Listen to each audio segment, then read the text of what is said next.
I've allowed those types of things to happen to me in the course of my recovery. And I don't want to be, and I'm not happy when I'm in that place. And I think when I'm in that place, if I allow if I allow myself to continue on in that way, in that vein, then I could find myself getting to a place where suddenly, we're picking up a drink seems like a reasonable idea, which is insane when you think of how devastating the effects of alcohol have been in my life. That would be insane. That would be absolutely insane. But yet, there are certain subtle changes that happen in the psyche of an addict or alcoholic that can lead them there, and I've seen it happen, and I've seen it happen time and time again. And it's hard to come back. Like there was a 35-year medallion last night. The speaker was amazing, and she talked about how she got sober when she was 20 years old and was sober for 10 years. But then an idea came into her head that, maybe she really didn't. Maybe she wasn't really an alcoholic. Maybe she's just going through a phase, right? And then maybe she kind of overdid this thing. And all of a sudden, the next thing you know, she's drinking. And she's telling people she's drinking that, hey, man, I got this now. And then the shit show happens. And for 15 years, she goes through that spin cycle, in and out, and can't get sober. And it's a horrible place. Ends up in a horrible situation with her life, and then makes it back to the program, and now she's got 15 years. So, but there was 15 years. She went up for 15 years after being sober for 10.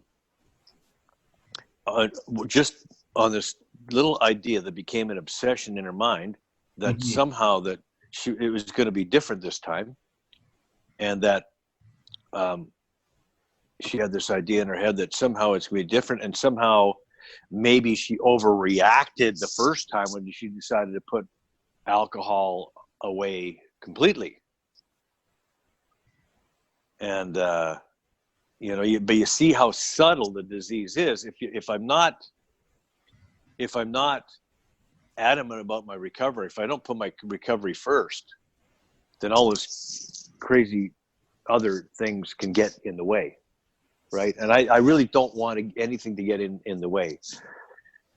So I want to make sure today, whenever I get involved in anything that's like, work, business, whatever, I don't want it to get in the way of my recovery. And anything that, if it's going to be if it's going to get in the way of my recovery, I just can't do it.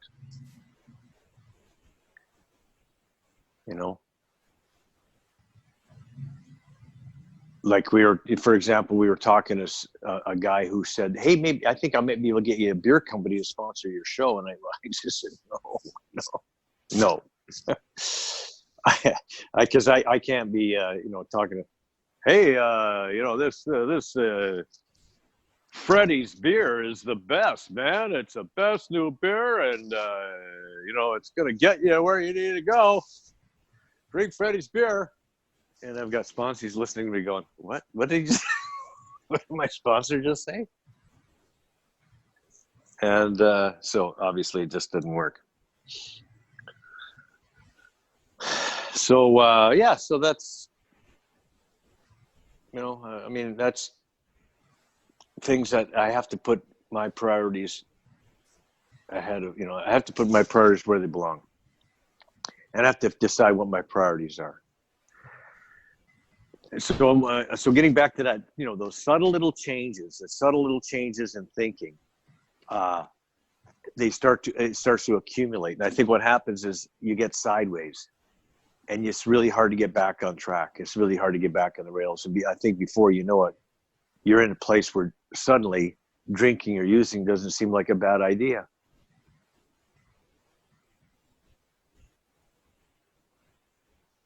So that's why I don't know if I just call it a decision, because it's such a subtle change. Yeah, ultimately, I guess when you do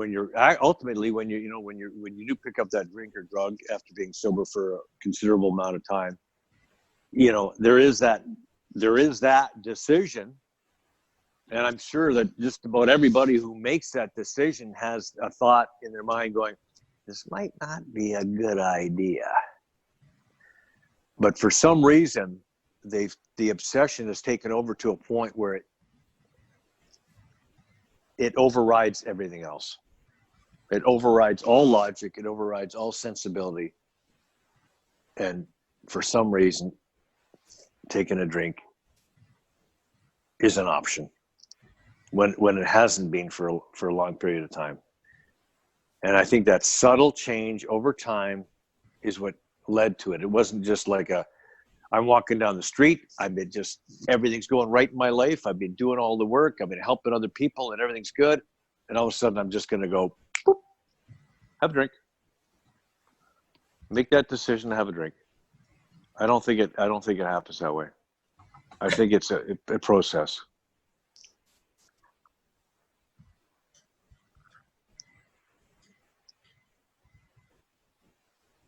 So give us another intro. We're just recording now. I'm about to record now, so are you ready? I'm not joking. No? I got a nice clip of you in your zone, so it's going to be the opening, but I still need your intro. Okay. I messed up. Okay. So how much you got of that last bit? I got a good 5 minutes. Okay. And I feel like it's actually a little bit more, it's a little cleaner without my instigation with that. Okay. Because the last 5 minutes of that share was really great. Okay. And I'm actually kind of glad mine was not recorded. All right. So this is Real Raw Recovery, and I'm Joe Tilley. I'm Tyler Tilley. I'm on the shores of Lake Ontario on a rainy day, and talking about what constitutes a slip versus a relapse. And I'm listening to your definitions and experience. Mm-hmm. So I when you talked earlier about it being a decision, my point was that I don't think it's just a cut and dry decision. I think it's when somebody new goes out and has a drink, somebody who's relatively new, a couple months in or whatever, like the fella who I know, and I call it a slip, and you said, why do you call it a slip? I said, because I call it a slip because there's a good chance that person is going to get back on the rails and get back into the work and stay sober. And so if it's a slip, then he's back on the rails. If it's a relapse, it's more something that, it's a decision. Well, not a decision. It's a process that causes this person to go out, and it's going to be a relapse. Is going to be a full-fledged blowout before they come back. So I guess that's my definition between a slip and a relapse. And you also mentioned that you thought that it was a decision if somebody had been sober for a while. And my point was that I don't think it's a decision. I think it's a series of events that start with not being diligent, about not putting recovery first, about allowing myself to slip away, getting involved in other addictions, whatever, putting relationships, gambling, eating, crazy thinking, whatever it is, first, and ahead of my recovery, and finding myself in a bad place, and not being diligent about getting back to where I need to be, and allowing just the next thing you know, I'm being dishonest. The next thing you know, I'm not, being the kind of person I want to be. I'm slipping and sliding, and my thinking changes. And if I choose to have that drink at that point, I think that the decision has already been made by my behavior, and it's been a process. It's led me to that place where I no longer even have a choice. And the choice that I have today, I'm going to start the day on my knees, ask for help. That's it. That's my choice today. And I'm going to do that. And I'm going to do my readings, my prayers, my meditation, and then I'm going to go about my day. And I think I'm going to get good direction. I think I'm going to be in a good place when I start my day in that way. And I've done that for a long time, and it's worked for me. So I'm not going to stop, hopefully. Probably not today. I didn't start. I started today that way, so I think I'm in good shape.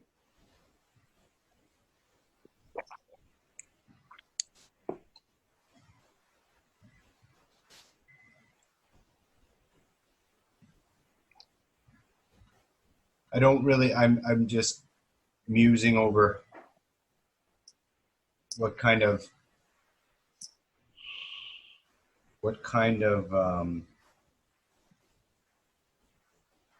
I don't really have a dog in the fight. I think it was initially a question that I backed it up with some initial thought. I think part of your sharing opened me up a little bit. So I'm not so aggro, but I do disagree. I do need to lay it down that I don't fully concede with your thoughts. However, I'm open to it not being so black and white. Yeah. But I'm just in this realm where I get something out of, so where my dog is in the fight, I get something out of standing up for have personal assessment and personal awareness and self-development and growth. Those are not necessarily terms in the program, but they're just terms in my life that are very critical and useful. And the last thing I'll just say about it is that it comes down to, you got this one life. So if you qualify it as a disease or a problem, the first step, so that just has to be taken into account and then factored in your decision making. And if you don't factor that in, that's your call, man. And that you can blame it on a subtle decline, or you can blame it on a disease, or you can blame it on, the list goes on. But yeah. Okay. All I'm saying is that at some point you got to go, hey man, your life, bud. What do you want to do about it? You want to get sober or not? If you want to get sober, you do this and this. If you don't do this, this, and this, then you won't get sober. And all I'm saying is that, so if you don't do this, this, and this, that's your fucking call. And if you want to wait 10 years down the line to kind of go, maybe I don't have a problem, you probably needed to go through that anyway. Because there's a bunch of things that, so maybe I do have a dog in the fight, because I kind of wanted to let this topic go. Because like I said, I'm not really aiming this at somebody with less than a year, because your life's a mess anyway. So I'm aiming it at somebody who's just looking for something outside of yourself to blame for your personal decisions. And I don't agree. And that's it. That's all I really want to say. You can point it or pin it on anything you want, but just make sure you take a good fucking look in the mirror. Mm-hmm. That's all I'm saying. Yeah, and you know what? I agree with you on that point. I do. I think there is somewhere along the line where you have made a decision, to go in a direction that is, counterproductive to recovery. If you ultimately come to that point where you have relapse, you've made a decision somewhere along the line that is, because but it's the ego is a subtle thing that gets into your, that takes control of us, right? But if I look at, if my experience, I've looked at people, like I've seen people who've gone out, and I've seen people, you know, who've had struggles, and I've seen a lot of people who don't go out but have like sort of emotional relapses, right? Some people, they get really angry, or they get I can relate to that. I've gone through that. Sure, and they get totally, you know, get into a place where they're angry all the time, and they have, you know, whatever causes that they're defending or whatever, and it's like it becomes angry, and they're having an emotional relapse that they don't see, and I felt that in myself as well. Like I felt that in myself as well, to a point where I, you know, defending a cause, or, you know, you talked about having a dog in a fight, and really not having a dog in the fight, but believing I do, and it's not a good place to be. Or just becoming, I've seen other people who relapse, who've become just really, you know, consumed in another way, consumed by another addiction, whether it be work, relationship, you know, and sick relationship, you know, and they get sidetracked, and it becomes, you know, the next thing you know, it's like you come to that point where you're messed up, and drinking becomes an option, even though the insanity of that just is it's insane. Just doesn't make any sense, right? Like the book says, like beating yourself in the head with a hammer to get rid of a headache. Doesn't make sense. It's insane.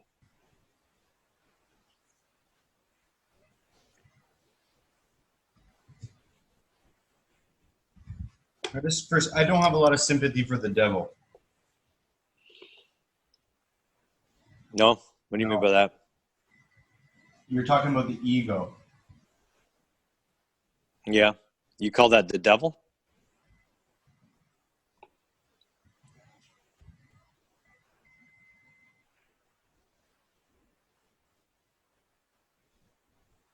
Maybe. I remember I used to go to a group called Freedom of Choice. Okay. And the concept is, when you're in active addiction, there's not a lot of options. Mm-hmm. And when you get cleaned up and you get sober, and you see the forest for the trees, and you do some work and you help others, it's not just being armed with the facts. It's that you've made major adjustments. So you need to, at that point, really like double down. And at that point, it's like, this is the life I want. And in order to maintain this life I want, I need to keep doing what I'm doing, and growing, a lot of growth at that point. And that's why I opened up with saying it's a decision. So like, that's where you're at the fork in the road, and it'll come up time and time again. And we're not perfect. I'm not saying that this is a cure for perfect sobriety by any stretch, but all I'm saying is just like, don't come to me looking for like for something to blame it on.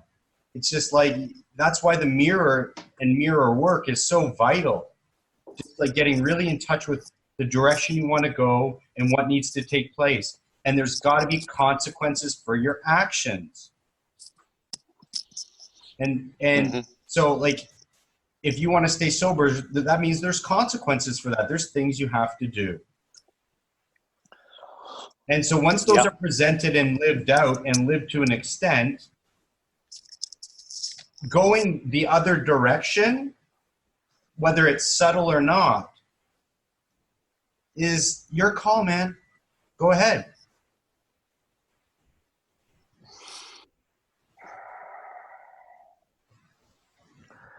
Yeah, but I think I know what you're saying is like, I mean, I'm responsible for my life, right? Correct. So I have to take responsibility for that life. I can't blame it on anybody else. And I mean, I have to, at some point, I have to go, okay, I'm going to make that decision. Am I going to make that decision, which is am I going to turn my will and my life over to the care of a power greater than myself so I can recover it? Am I going to make that decision and continue to make that decision? Or am I going to take my self-will back and continue to take my self-will back? But I think what happens is, I think what happens is the subtle changes in my attitude and thinking, and it happens slowly, and it happens in a, I want to say conniving, kind of underhanded, sneaky kind of way. That's what I think happens. Is it's like the ego can take over in a sneaky kind of way where I'm not even aware of it. So I mean, it's my job to be aware of it, my own ego, and it's my job to be aware of the quality of my sobriety and my emotional well-being. It's my job to do that. But I think it can happen in such a sneaky way. It's difficult, not to make it impossible, right? But just difficult. And so, so I can see why it frequently happens.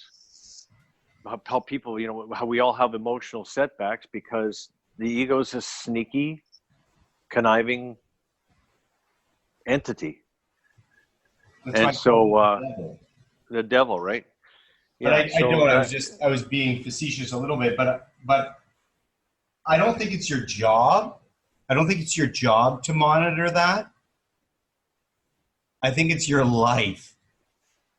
It's up, like it's your call, your direction. Like you're presented with these things that alleviate addiction, right? Like designed for living that alleviates addiction, and most likely will help you to abstain from active use, right? And so, like, you follow that path, then you're alleviated. It's that, right? That's the message I get from the book. Do this, and this, and you will have a daily reprieve. Right. Okay. Yeah. I mean, yeah. So the moment that you kind of go like that, that's where it just becomes your responsibility. Unfortunately, there's not, it's just like you can butter it up and you can lay it on soft, but I'm just not in the mood to do that. Maybe one day I will be. And just like, you can add the human factor that we're not perfect. That's what you'll get out of me. That's about it. We're not perfect. Get back on the wagon. You don't have to stay off forever. But at the end of the day, it's like, I just have, why I have any sort of opinion on this is just how I live my life. Yeah, well, you're getting off the thinking wagon before you're getting off the drinking wagon. That's the point I was making earlier, right? It's a process. It's a change in thinking that happens before. You're not just, like I said, you're not just walking down the street, everything's good in your life and sobriety, and you're having a freaking wonderful sober life, and all of a sudden you just, think I'll drink now. Well, that's what the book says happens. Well, that's what happens in a slip to people who are new in recovery, I believe. But I think that because it's so subtle and conniving and sneaky that it just before you know it, it's like a thought comes into your head and the obsession comes into your head and you can't get rid of it. And it's like, I think that's what happens to people who are early in recovery, and especially if they're not doing the work on a daily basis, that can happen. But I think somebody who we were talking about earlier, somebody who's been around for a long time, I think that it's more of a process of a subtle change in thinking that leads us down a specific road, so that by the time we get to the point where we're picking up drink or drug, then it's like a significant change of thinking has happened. And I think it's really hard to make that decision. Like, I mean, if I'm turning my will and my life over to care of a power greater than myself, and I'm making that decision to turn my will and my life over to that power, then my job is to continually seek out what that direction is for that power. Seek out the direction. What do I need to do? What do I need to do? And if you follow the steps, that means right now I need to go into an inventory, and then I've got to and then I got to share it. Then I got to ask for the defects to be removed, and then I've got to start making some amends, and then continue to work the steps, and then help other people. I've got to do all those things, and if I do all those things, I can get to a place where I'm in good shape, right? And continuous. I get that daily reprieve. Next question. Okay. Do you like that we've kind of got into this, not always, but often we get into this back and forth the way that we do? Do you benefit from this? Do you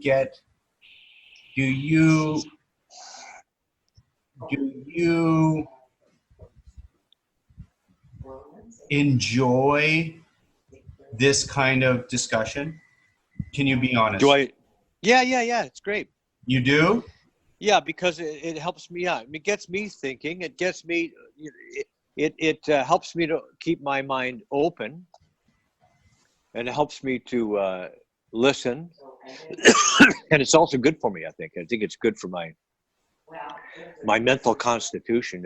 It keeps me mentally sharp, I think. Because I talked to my sponsor about it. Yeah. And I had a little bit of fear. I'll just be honest. I had a fear that I worry, not too much, because I think you're stable. You're a stable genius. Yeah. And but absolutely. But no. But I do use the word stable on purpose. I believe that I can. But my fear came up, I don't want to drag you into a kind of dialogue that you really kind of not resent, but that you don't enjoy. So I just wanted to bring it up because I worry sometimes that I subtly I can be aggressive for sure or whatever, but maybe subtly because here's the real reason. You work a great program. I truly 100%, 110% believe you have a spectacular program.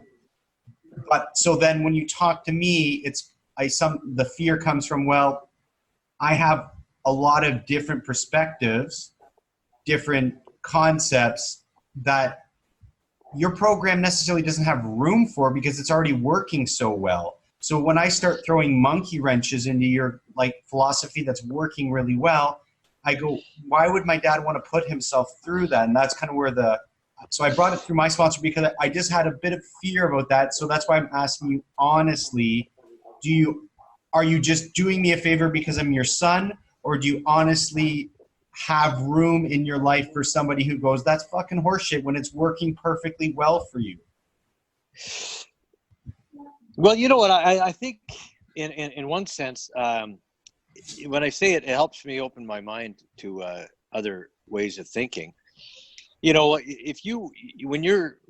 when you have another way of looking at things, I listen to it, and sometimes I can, take something out of that I can use. And what I can use too is when people, I run into people who struggle with various aspects of the program, and one of the things that some people struggle with is this is the concept of God, right? And this is a for instance. And when I have when I hear different ways of going to the power, different ways of using the power, different ways of conceiving the power, it helps me to keep my mind open, and when I'm working with other people, and they might have a similar way of looking at it.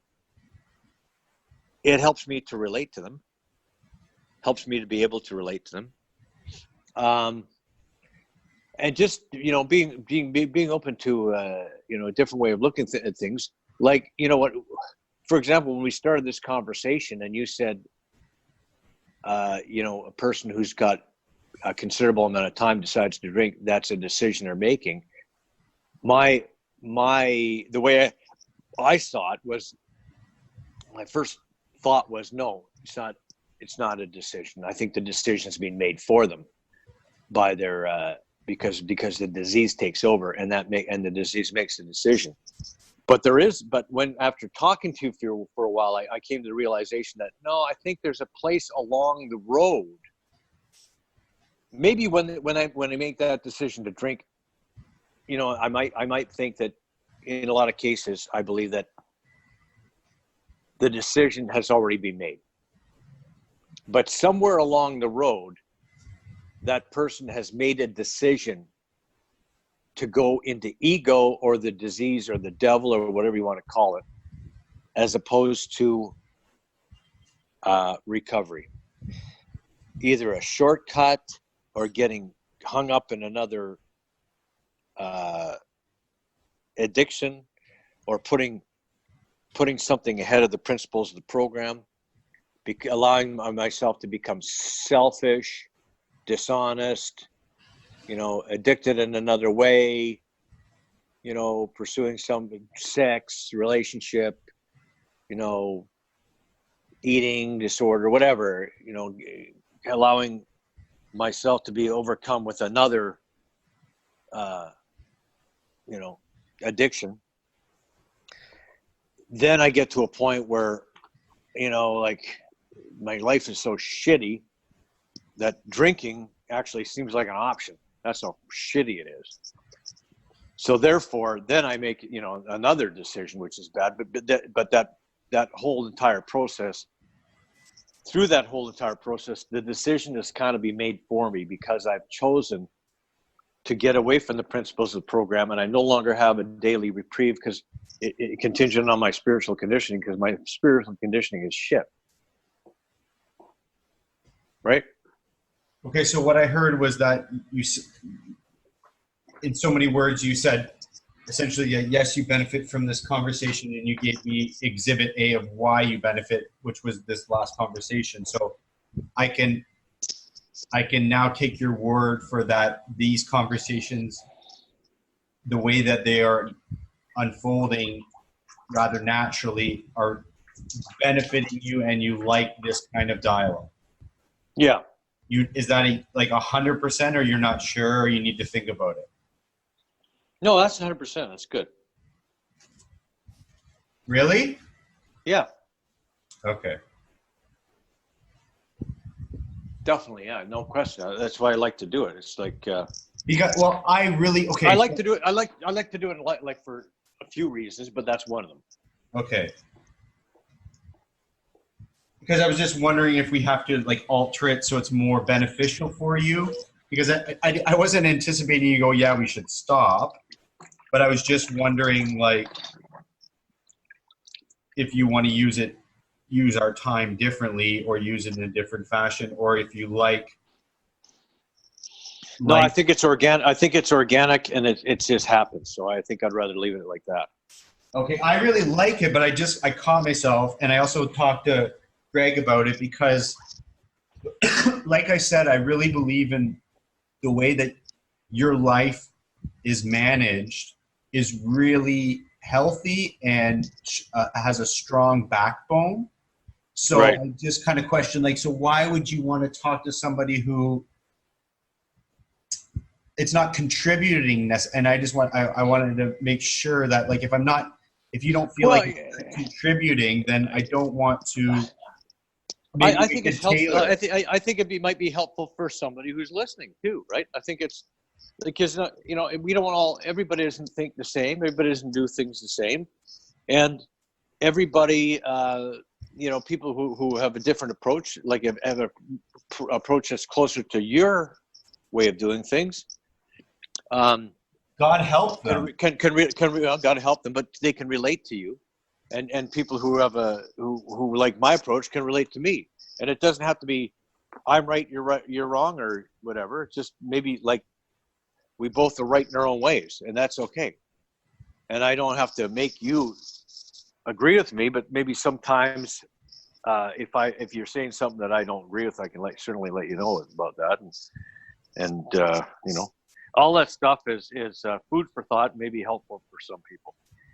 You know, at the end of the day, I'm hoping that it's helpful for me, for you, and somebody listening. That's what I'm hoping.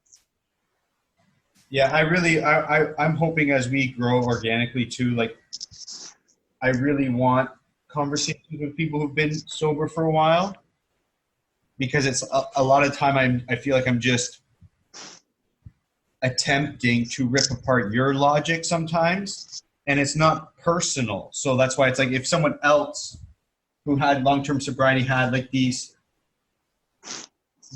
strong stances, I would love an attempt to go through like those kind of like opinions or beliefs, because like when I'm doing it with you, it's just because me and you are talking. So it may come across as personal because it's our conversation.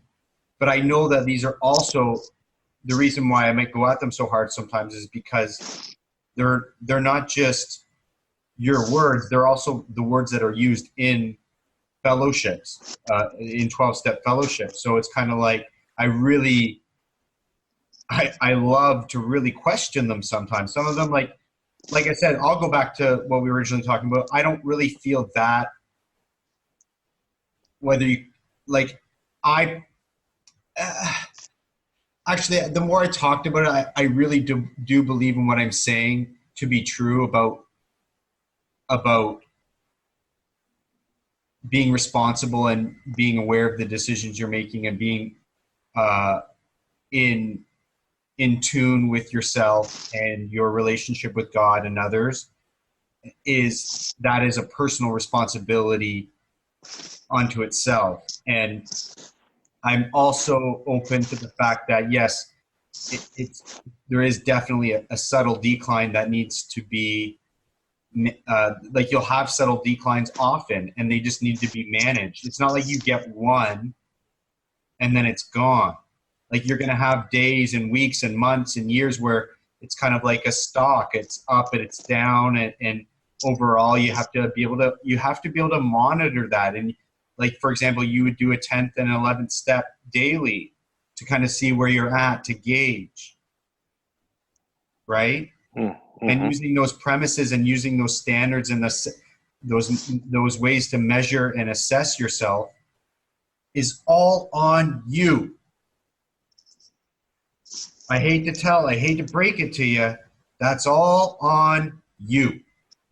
So yeah, and I don't disagree. I don't disagree. But the part where I did disagree earlier is that somehow that I'm just going to make a decision to drink, and I don't think I think that decision to drink or use has been made already as a result of a process of slipping and sliding away. And at some point in that slip slide away process, you made a decision that's where I'm coming on board.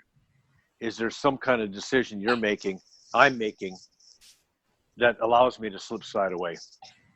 I don't think it's made at that moment. I think it's a process that led to that, but at the same time, you're right. I am responsible. It's up to me. I have to continually make the decisions that keep me closer to that daily reprieve based on the condition, my spiritual conditioning, the maintenance of that. I have to continue to work at that. And if I don't, I'm going to suffer the consequences. So yes, I'm responsible. But the consequences, I think the subtle changes happen over a period of time so that when I get to that point, I'm past the point where I have a choice. I don't have a choice anymore because I've allowed myself to, get to a point where drinking or using is an option. And I don't think maybe there's nothing that can stop me once I get there. Or maybe you didn't have a psychic change then, because if you have a psychic change, then I believe that that's not an excuse, even if your guard is down and you've let yourself go for 3 months. I don't like, again. Yeah, yeah. I don't know. Okay, I mean, because I've never allowed myself to get that far, but I don't know. But people have, and I believe that they have had the psychic change, but the old way of thinking has been allowed to creep back in. You know, what's the psychic change all about? Well, for me, that's about a new way of looking at things, so that, you know, it's no longer all about me. It's now considering what I can do for others. It's the obsession to drink is gone. All that other, like, that's a psychic change. But I can get back to that same way of thinking if I allow myself to slip away from the program. I believe that I can, whether I've had the psychic change or not. A person otherwise, how do you explain it? That people, a person who has had a psychic change may sometimes be unaware of this, that this has occurred at first, but over time, the fact that their entire life has been transformed will become evident. Whereas in the past, they may have been unable to remain abstinent from drugs or a drink of alcohol for more than a day. They now find that they have little to no temptation to use either of these substances. Brilliant. That's a good definition of the psychic change. Right. Now, right. What does that mean, that I can have a psychic change and then lose it? No, but what I'm saying is I believe after having a psychic change, the decision becomes way more clearer than somebody with 2 months. Right. Okay. I got that. Right. So then I don't give you the cards of letting yourself slip for 3 months. But, you know, I also believe that you can have a psychic change in 2 months. And I believe this guy that we were talking about earlier did. I don't. I believe he had a psychic change. I think the problem was that he had a psychic change, but did no more to follow up on it. And so, because it was new, he was new in recovery, a couple months. Because he was new in recovery, I believe he had the psychic change, but the old way of thinking and the old habits are still there. And he's got to. It takes time to separate, to be free of the old behaviors. It's like, I'm relatively new in recovery, and I have to go to a wedding. Okay, it's difficult. I'm 5 years in recovery and I have to go to a wedding. No problem. It's just because that experience, that experience, that the fact that I've done it before, and I have the confidence to know I've done it before. That's all part of the growth, and that's all part of the change and that psychic change. So even though I've had a psychic change, I still got the old habits have not been completely removed from me. So I'm not very far removed from old habits. So a slip is easier. It's easier to have that slip.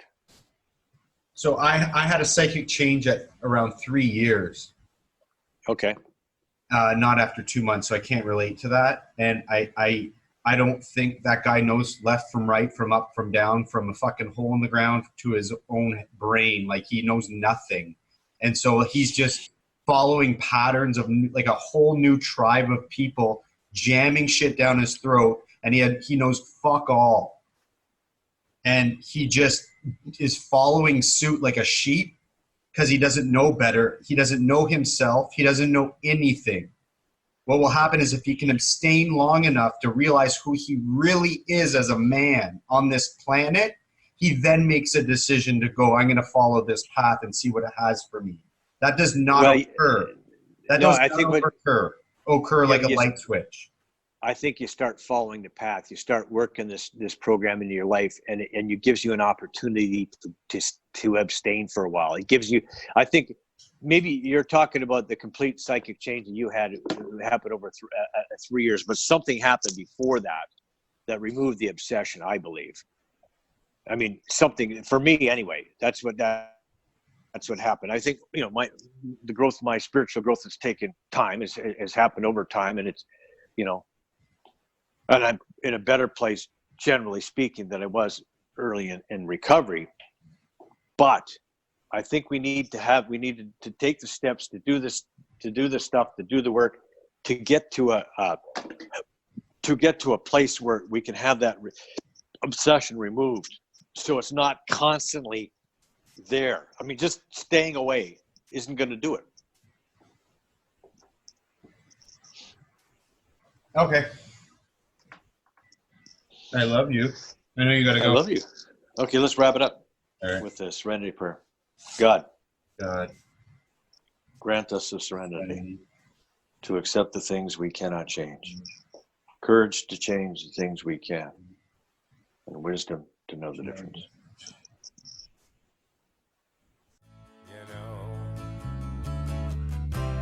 Such